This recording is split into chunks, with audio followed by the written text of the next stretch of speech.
നമസ്കാരം. ഉച്ചവാർത്തയിലേക്ക് സ്വാഗതം. ഇതുവരെയുള്ള എല്ലാ വാർത്തകളും വിശദാംശങ്ങളും നോക്കാം. ആദ്യം പ്രധാന തലക്കെട്ടുകൾ. RSS സഹകരണ വിവാദത്തിൽ MV ഗോവിന്ദന്റെ വിശദീകരണം. അടിയന്തരാവസ്ഥ കാലത്ത് യോജിച്ചത് ജനകീയ മുന്നേറ്റത്തിന്റെ ഭാഗമായി BJP വോട്ട് കിട്ടുന്നതിനുള്ള ബോധപൂർവ ശ്രമമെന്ന് VD സതീശൻ. MV ഗോവിന്ദൻ പറഞ്ഞത് സത്യമെന്ന് NDA സ്ഥാനാർത്ഥി മോഹൻ ജോർജ്. ഹിന്ദുത്വ തീവ്രവാദികളുമായി CPM അടുക്കുന്നുവെന്ന് PV അൻവർ.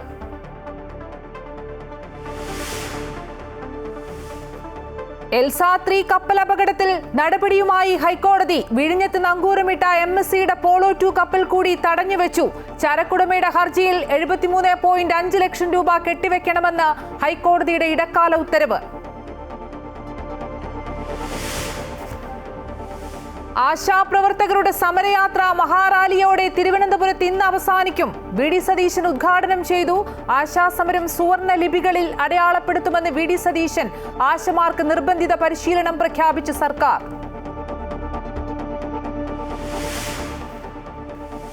സംസ്ഥാനത്ത് വീണ്ടും തെരുവുനായ ആക്രമണം. കണ്ണൂർ നഗരത്തിൽ ഇന്ന് കടിയേറ്റത് 13 പേർക്ക്. കണ്ണൂർ കോർപ്പറേഷനിൽ പ്രതിപക്ഷ പ്രതിഷേധം.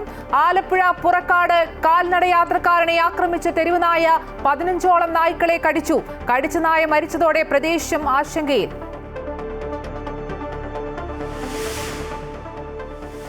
കടലാക്രമണത്തിൽ വീടുകൾ നഷ്ടപ്പെടുമെന്ന ആശങ്കയിൽ തിരുവനന്തപുരം കണ്ണാന്തുറ തീരദേശവാസികൾ. മണ്ണിടിച്ചിൽ ഭീഷണിയിൽ ദുരിത ജീവിതം നയിച്ച് തൃശൂർ കലശമല ഇക്കോ ടൂറിസം പദ്ധതി പ്രദേശത്തെ 3 സെന്റ് കോളനി നിവാസികൾ.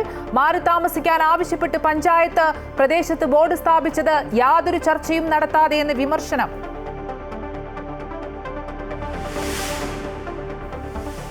ബാലരാമപുരത്തെ 2.5 വയസ്സുകാരി ദേവേന്ദുവിനെ കിണറ്റിലെറിഞ്ഞു കൊന്നത് അമ്മയെന്ന അമ്മാവൻ ഹരികുമാറിന്റെ മൊഴി. വെളിപ്പെടുത്തൽ ജയിൽ സന്ദർശനത്തിനെത്തിയ റൂറൽ SP-യോട്. ഹരികുമാറിനെയും അമ്മ ശ്രീധുവിനെയും നുണപരിശോധനയ്ക്ക് വിധേയമാക്കും.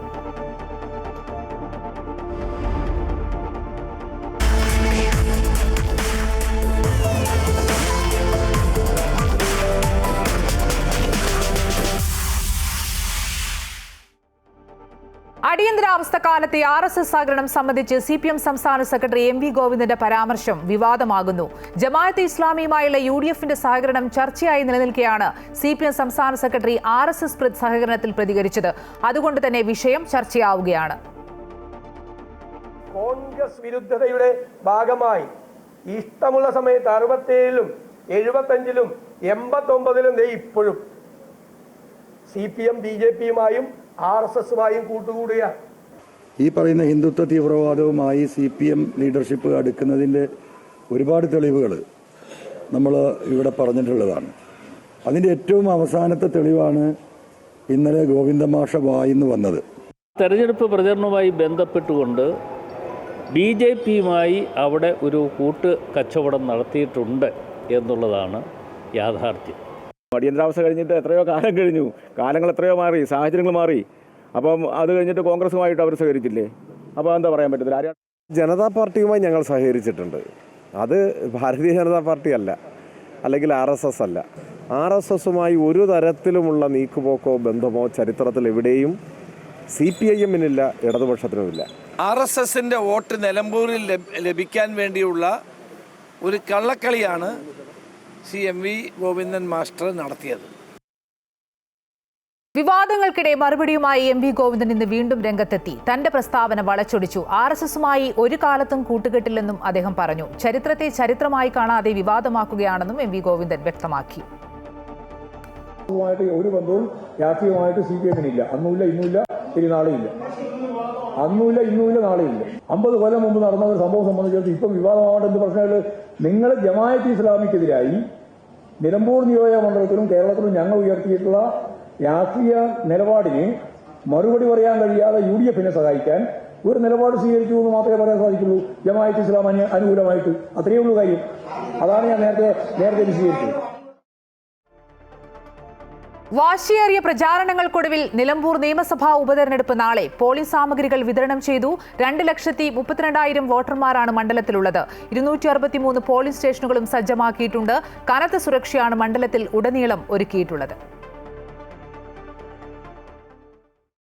മാർത്തോമ ഹയർ സെക്കൻഡറി സ്കൂളിലാണ് പോളിംഗ് സാമഗ്രികളുടെ വിതരണം നടന്നത്. റിസർവ് ഉൾപ്പെടെ 315 വോട്ടിംഗ് യന്ത്രങ്ങളും 341 വിവിപാറ്റുകളും വോട്ടെടുപ്പിനായി ഉപയോഗിക്കും. 316 പ്രിസൈഡിംഗ് ഓഫീസർമാർ, 975 പോളിംഗ് സ്റ്റാഫ്, 10 മൈക്രോ ഒബ്സർവർമാർ ഉൾപ്പെടെ 1301 പോളിംഗ് ഉദ്യോഗസ്ഥരെ തെരഞ്ഞെടുപ്പിനായി നിയോഗിച്ചിട്ടുണ്ട്. 11 പ്രശ്നബാധിത ബൂത്തുകളാണ് നിലവിലുള്ളത്. വനത്തിലുള്ള 3 ബൂത്തുകൾ ഉൾപ്പെടെ 14 ക്രിട്ടിക്കൽ ബൂത്തുകളിൽ വൻ സുരക്ഷാ സംവിധാനം ഒരുക്കിയിട്ടുണ്ട്. തെരഞ്ഞെടുപ്പിനുള്ള ഒരുക്കങ്ങളെല്ലാം പൂർത്തിയായതായി തെരഞ്ഞെടുപ്പ് ഓഫീസർ കൂടിയായ ജില്ലാ കളക്ടർ VR വിനോദ് പറഞ്ഞു. പ്രശ്നബാധിത ബൂത്തുകളായിട്ട് നമ്മൾ കണ്ടെത്തിയിരിക്കുന്നത് 14 ബൂത്തുകളാണ്. ഇത് 7 ലൊക്കേഷനിലാണ് 14 ബൂത്തുകൾ. ഈ പ്രശ്നബാധിത ബൂത്തുകളിൽ മൈക്രോ ഒബ്സർവേഴ്സിനെ പോസ്റ്റ് ചെയ്യുന്നുണ്ട്. അവിടെ മൈക്രോ ഒബ്സർവേഴ്സിൽ 6 പേര് IAS ഓഫീസേഴ്സാണ്, പുതിയ ബാച്ചിലെ IAS പ്രൊബേഷനേഴ്സാണ്. ഒരാൾ മറ്റൊരു ഉദ്യോഗസ്ഥനാണ്. അപ്പോൾ അത് പ്രത്യേക ക്രമീകരണങ്ങളുണ്ട്. ആകെ 2,32,381 വോട്ടർമാരാണ് മണ്ഡലത്തിലുള്ളത്. 7,787 പേർ പുതിയ വോട്ടർമാരാണ്. ഉപതെരഞ്ഞെടുപ്പിനായി 59 പുതിയ പോളിംഗ് സ്റ്റേഷനുകൾ ഉൾപ്പെടെ ആകെ 263 പോളിംഗ് സ്റ്റേഷനുകളാണ് സജ്ജീകരിച്ചിരിക്കുന്നത്. ആദിവാസി മേഖലകൾ ഉൾപ്പെടുന്ന വനത്തിനുള്ളിൽ 3 ബൂത്തുകളാണ് സജ്ജീകരിച്ചിരിക്കുന്നത്. പ്രശ്നബാധിത ബൂത്തുകളിലെ വോട്ടെടുപ്പ് വെബ്കാസ്റ്റിംഗ് സംവിധാനത്തിലാണ് നടക്കുന്നത്. 1250 പോലീസ് ഉദ്യോഗസ്ഥരാണ് സുരക്ഷയ്ക്കായി ഉള്ളത്. ഒരു കമ്പനി CASFന്റെ സേനയും നിലമ്പൂരിലുണ്ട്. പോളിംഗ് സാമഗ്രികളുടെ വിതരണം പൂർത്തിയായിരിക്കുന്നു. ഇനി ഉദ്യോഗത്തിന്റെ നിമിഷങ്ങളാണ്. നിലമ്പൂർ എങ്ങനെ ചിന്തിക്കുന്നറിയാൻ ഇനി മണിക്കൂറുകൾ മാത്രമാണ് ബാക്കി. കനത്ത സുരക്ഷയാണ് ഓരോ പോളിംഗ് സ്റ്റേഷനിലും ഒരുക്കിയിട്ടുള്ളത്. ക്യാമറമാൻ മനോജ് പേരാമ്പ്രയ്ക്കൊപ്പം KK പ്രശാന്ത്, അമൃത ന്യൂസ്. സൂചിപ്പിച്ച പോലെ പോളിംഗ് ബൂത്തിലേക്ക് എത്താൻ ഇനി മണിക്കൂറുകൾ മാത്രമാണുള്ളത്. ഇന്ന് നിശബ്ദ പ്രചാരണമാണ്. വീടുകൾ തോറും കയറി വോട്ടുറപ്പിക്കുകയാണ് സ്ഥാനാർത്ഥികളെല്ലാം. വിവരങ്ങളുമായി വർഷ ചേരുന്നുണ്ട്. വർഷ, അവസാനവട്ട വോട്ടുറപ്പിക്കാനുള്ള ശ്രമത്തിലായിരിക്കും സ്ഥാനാർത്ഥികളും അതുപോലെ തന്നെ മുന്നണികളെല്ലാം തന്നെ. നിശബ്ദ പ്രചരണത്തിന്റെ മണിക്കൂറുകളിലൂടെയാണ് കടന്നു പോകുന്നത്. പല തരത്തിലുള്ള ഡിസൈഡിംഗ് ഫാക്ടേഴ്സ് ഉണ്ട്. അടിയൊഴുക്കുകൾ നിർണായകമാണ്. എങ്കിൽ കൂടി 3 മുന്നണികളുടെയും ആത്മവിശ്വാസവും പ്രതീക്ഷയും ഒക്കെ എങ്ങനെയാണ്?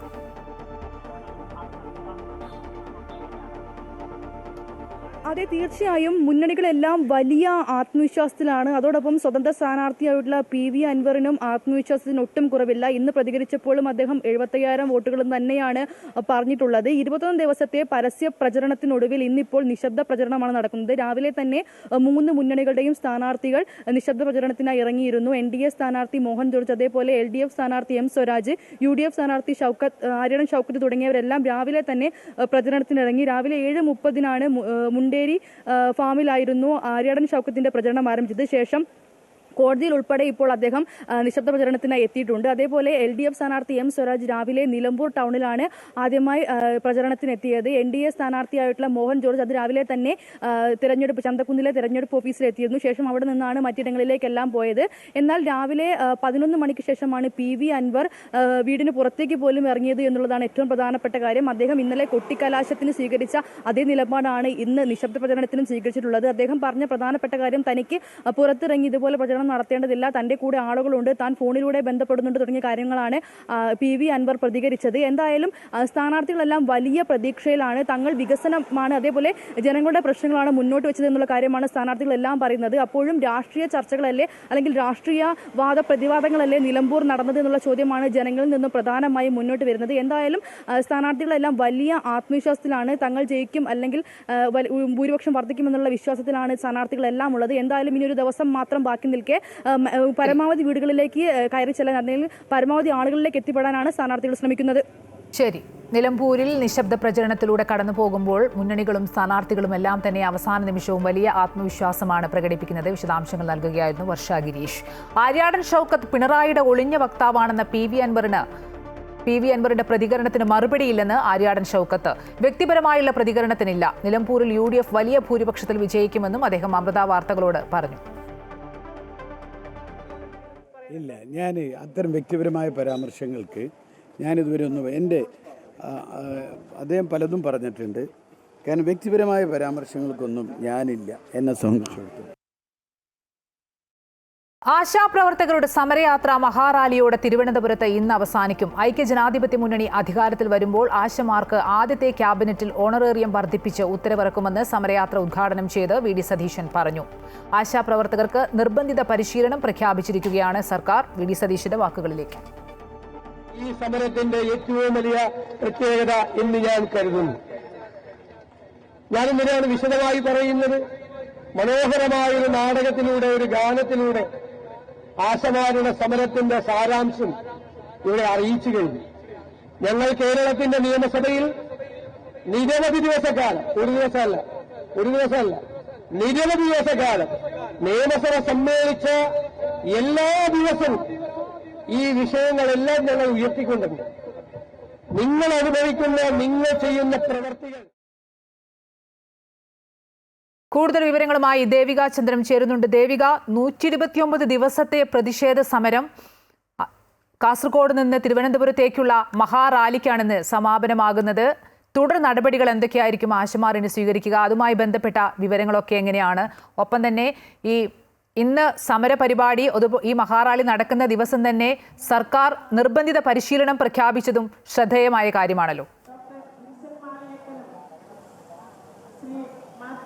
അമ്പിളി സൂചിപ്പിച്ചതുപോലെ തന്നെ ഈ ആശാപ്രവർത്തകരുടെ രാപ്പകൽ സമരത്തിന്റെ 129ാം ദിവസമാണ് ഇത്തരത്തിലൊരു മഹാറാലി അനന്തപുരിയിൽ സംഘടിപ്പിക്കുന്നത്.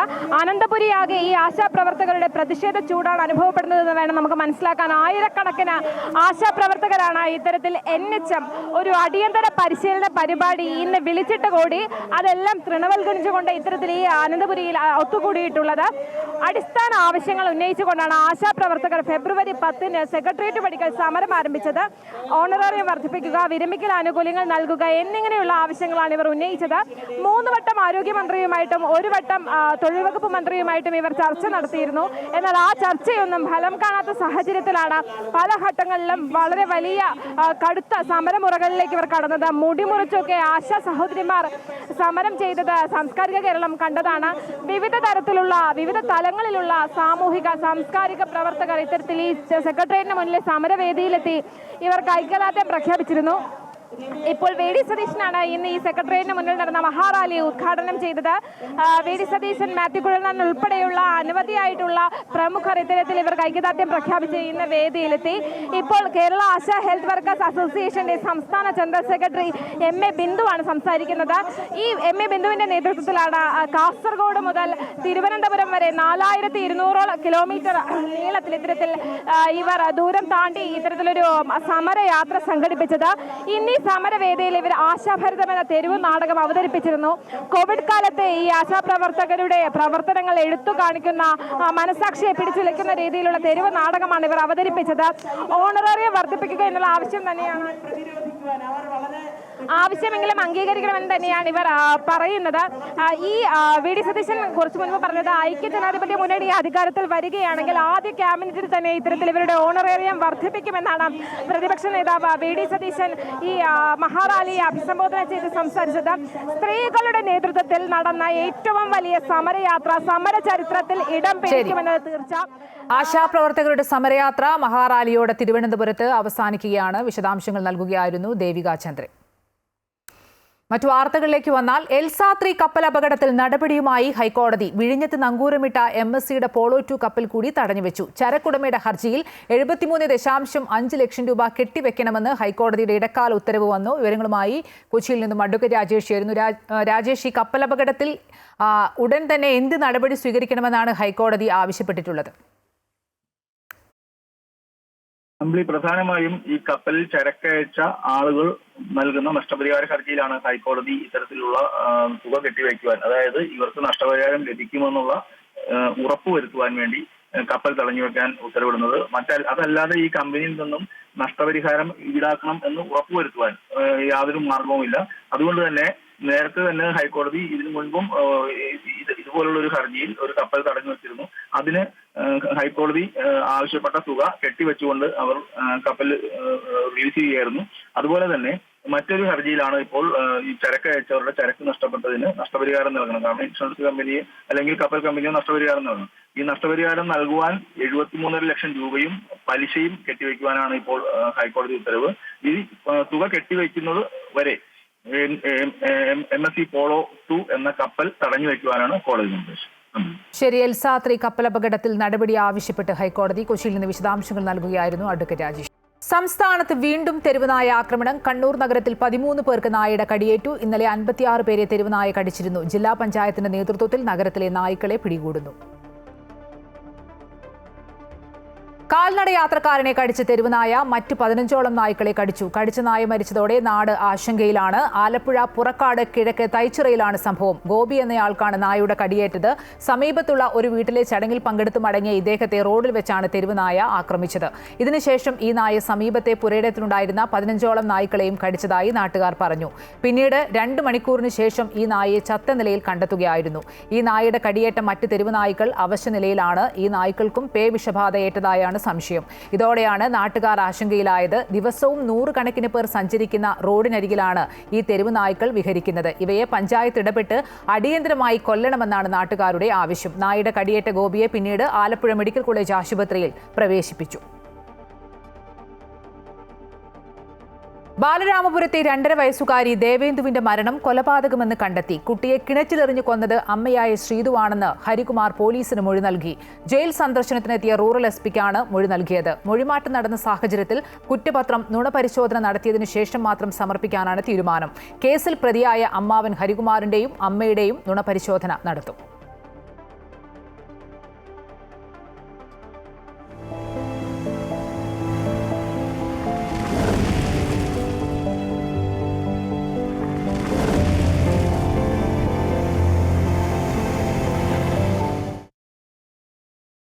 കടലെടുത്ത പ്രതീക്ഷകളുടെ കഥകളാണ് കണ്ണാന്തുറ തീരദേശവാസികൾക്ക് പറയാനുള്ളത്. രൂക്ഷമായ കടലാക്രമണത്തിൽ വീടുകൾ നഷ്ടപ്പെടുമോ എന്ന ആശങ്കയിലാണ് പലരും. ചില വീടുകൾ ഭാഗികമായി തകർന്നു.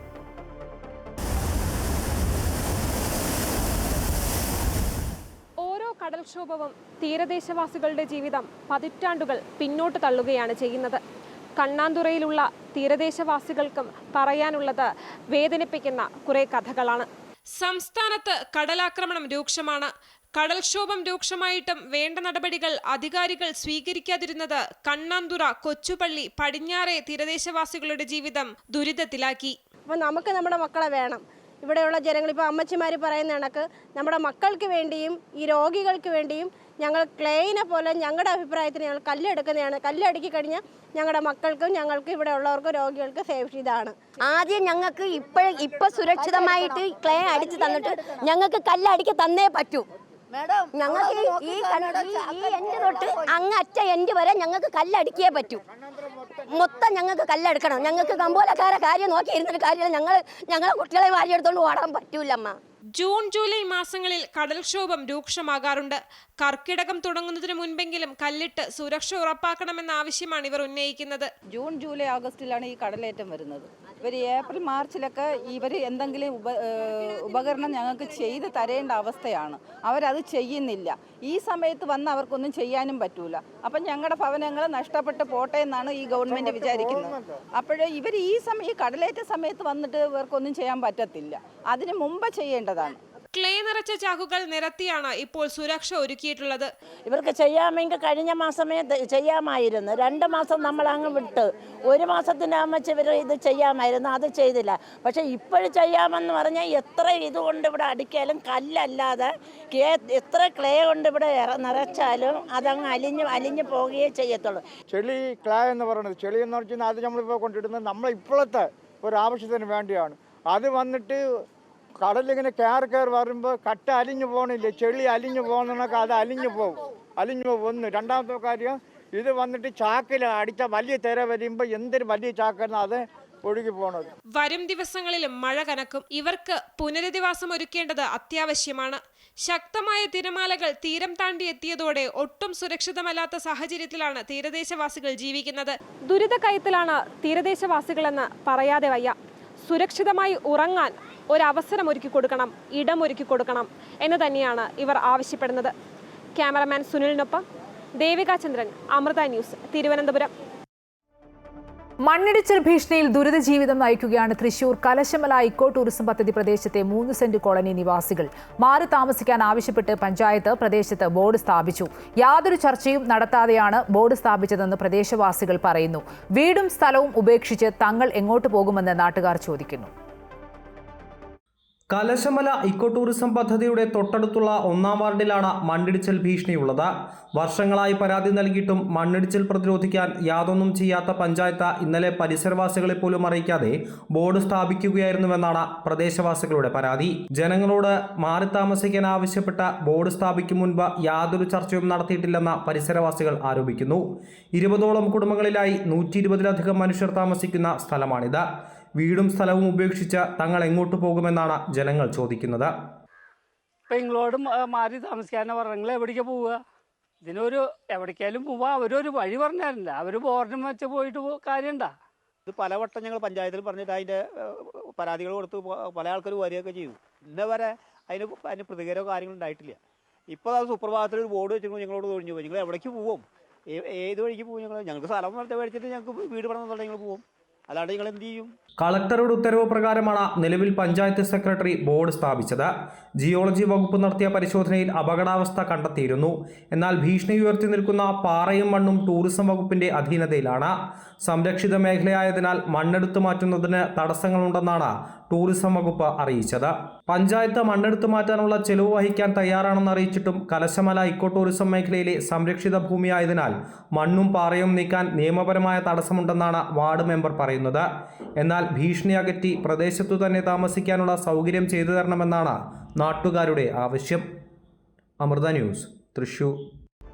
വാൻഹായി കപ്പൽ തീപിടിച്ച സംഭവത്തിൽ കേസിന്റെ തുടർ നടപടികൾ പുരോഗമിക്കുകയാണെന്ന് കോസ്റ്റൽ AIG പദം സിംഗ്. മംഗലാപുരത്ത് പോയി കപ്പൽ ജീവനക്കാരുടെ മൊഴിയെടുക്കും. പരാതിക്കാരുടെ മൊഴി കഴിഞ്ഞ ദിവസം രേഖപ്പെടുത്തിയെന്നും AIG വ്യക്തമാക്കി.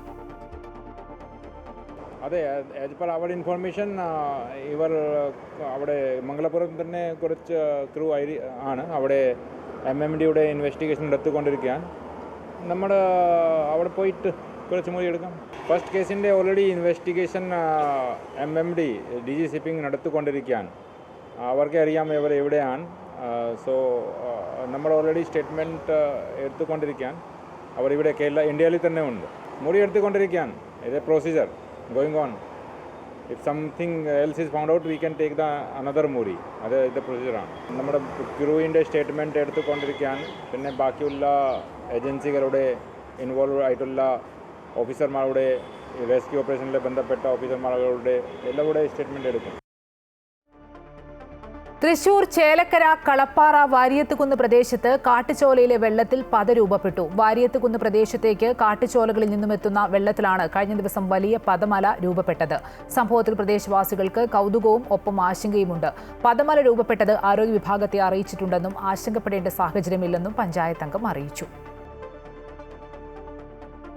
+2 സീറ്റ് ക്ഷാമം പരിഹരിക്കണമെന്നാവശ്യപ്പെട്ട് KSU കോഴിക്കോട് ജില്ലാ കമ്മിറ്റിയുടെ നേതൃത്വത്തിൽ ഹയർ സെക്കൻഡറി മേഖല ഡെപ്യൂട്ടി ഡയറക്ടറുടെ കാര്യാലയം ഉപരോധിച്ചു. RDD ഓഫീസിലേക്ക് തള്ളിക്കയറാൻ ശ്രമിച്ച പ്രവർത്തകരെ പോലീസ് അറസ്റ്റ് ചെയ്തു നീക്കി. KSU ജില്ലാ പ്രസിഡന്റ് VT സൂരജിന്റെ നേതൃത്വത്തിലാണ് ഉപരോധിച്ചത്. 16,000-ഓളം വരുന്ന വിദ്യാർത്ഥികൾ സീറ്റില്ലാതെ അലയുമ്പോൾ ഡെപ്യൂട്ടി ഡയറക്ടർ ഓഫീസിൽ പോലും വരുന്നില്ലെന്ന് സൂരജ് ആരോപിച്ചു.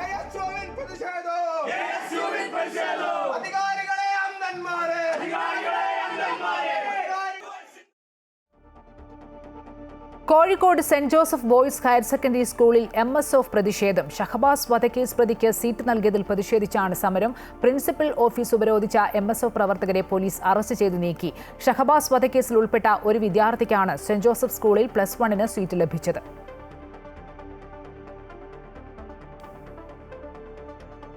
ഇന്ത്യ കാനഡ നയതന്ത്ര ബന്ധം പുനരുജ്ജീവിപ്പിക്കാൻ തീരുമാനം. G7 ഉച്ചകോടിക്കിടെ പ്രധാനമന്ത്രി നരേന്ദ്രമോദിയും കാനഡ പ്രധാനമന്ത്രി മാർക്ക് കാർണിയുമായി നടത്തിയ കൂടിക്കാഴ്ചയിലാണ് തീരുമാനം. പ്രധാനമന്ത്രിയെ പ്രത്യേക ക്ഷണിതാവായി G7 ഉച്ചകോടിയിലേക്ക് ക്ഷണിക്കുകയായിരുന്നു. ഇരു രാജ്യങ്ങളും പുതിയ വ്യാപാര ബന്ധങ്ങളിലേക്ക് കടക്കാനും തീരുമാനമായി. ഇരു രാജ്യങ്ങളും പുതിയ ഹൈക്കമ്മീഷണർമാരെ നിയമിക്കാനും തീരുമാനിച്ചു.